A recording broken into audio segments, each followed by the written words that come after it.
हर खबर पर होगी आपकी पकड़। डाउनलोड कीजिए एबीपी लाइव ऐप। भारत चीन तनाव के बीच आज राफेल विमान औपचारिक रूप से वायुसेना में शामिल होगा। इस मौके पर भारत और फ्रांस के रक्षा मंत्री अंबाला एयरबेस पर होने वाले कार्यक्रम में खुद मौजूद होंगे।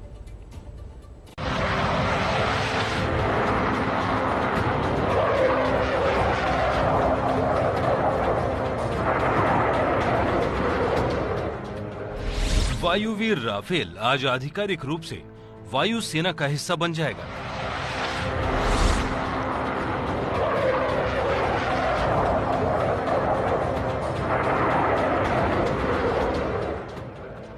एक तरफ चीन वीडियो जारी कर गीदड़ भभकियां दे रहा है। ऐसी धमकियों का सीधा जवाब है राफेल।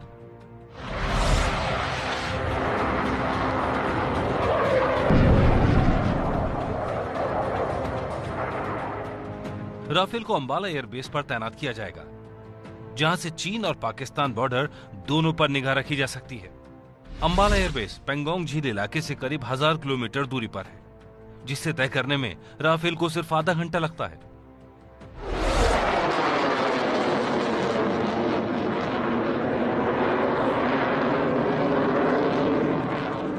राफेल को भारतीय वायुसेना में शामिल करने के कार्यक्रम में केंद्रीय रक्षा मंत्री राजनाथ सिंह शामिल होंगे।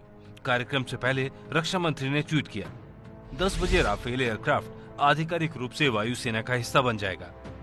Aircraft the golden arrow 17 squadron का हिस्सा बनेगा। राफेल जेट भारत का 2 दशकों से अधिक समय में लड़ाकू विमानों का पहला बड़ा अधिग्रहण है।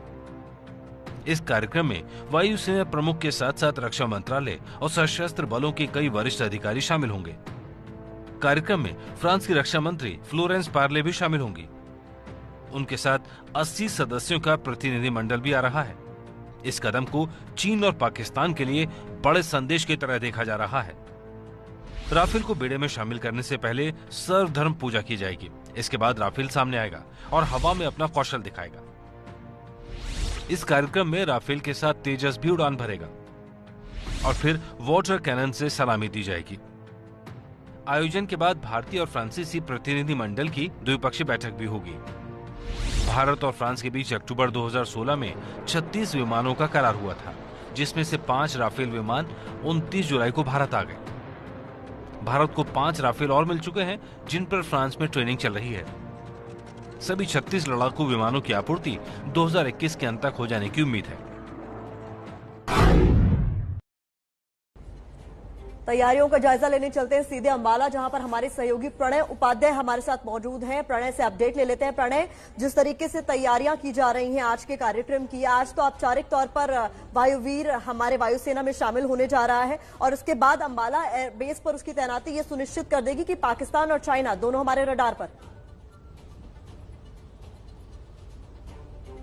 जी बिल्कुल, भारतीय वायुसेना की जो गोल्डन एरो स्क्वाड्रन है वो अब रफाल से लैस होगी और रफाल लड़ाकू विमान जो भारतीय वायुसेना में शामिल होगा वो निश्चित रूप से भारतीय वायुसेना की ताकत बढ़ाएगा, क्योंकि जैसा आपने भी कहा कि 2 दशकों के अंदर ये पहला जो है मेजर एयर एक्विजिशन है, यानी बड़ा लड़ाकू विमान एक्विजिशन है जिसमें भारतीय वायुसेना ने खरीदा है। 18 लड़ाकू विमान इसमें शामिल होने हैं, लेकिन जो पहले 5 लड़ाकू विमान हैं वो औपचारिक रूप से भारतीय वायुसेना में आज शामिल होंगे। और इस कार्यक्रम की अहमियत का अंदाजा इस बात से लगाया जा सकता है कि फ्रेंच रक्षा मंत्री फ्लोरेंस पार्ले फ्रांस पेरिस से यहां आई हैं, इस कार्यक्रम में शरीक होंगी। भारतीय रक्षा मंत्री के साथ उनकी बातचीत होगी और भारत के रणनीतिक सहयोगी होने के नाते दोनों देशों के बीच में मेजर जो स्ट्रेटेजिक टॉक्स हैं वो भी होंगी अंबाला के एयरफोर्स स्टेशन के ऊपर ही।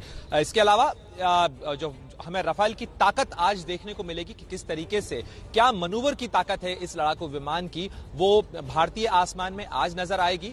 और इसके साथ ही ये निश्चित रूप से संदेश होगा भारत के उन दोनों पड़ोसियों को जो कि भारत के खिलाफ मंसूबे बनाते रहते हैं, क्योंकि सवाल केवल कुछ लड़ाकू विमानों का नहीं है, ये एक मेजर स्ट्रेटेजिक डेप्थ देता है भारतीय वायुसेना को। और जिस तरीके से भारतीय वायुसेना अपना कलेवर चेंज करने की कोशिश कर रही है, यानी वो अपने आप को लीन, थिन और जो है ज्यादा लीथल बनाने की कोशिश कर रही है, यानी लड़ाकू विमान इस तरीके के हों जो अलग अलग रोल कर सकें, क्योंकि ये एक मल्टी रोल कॉम्बैट एयरक्राफ्ट है।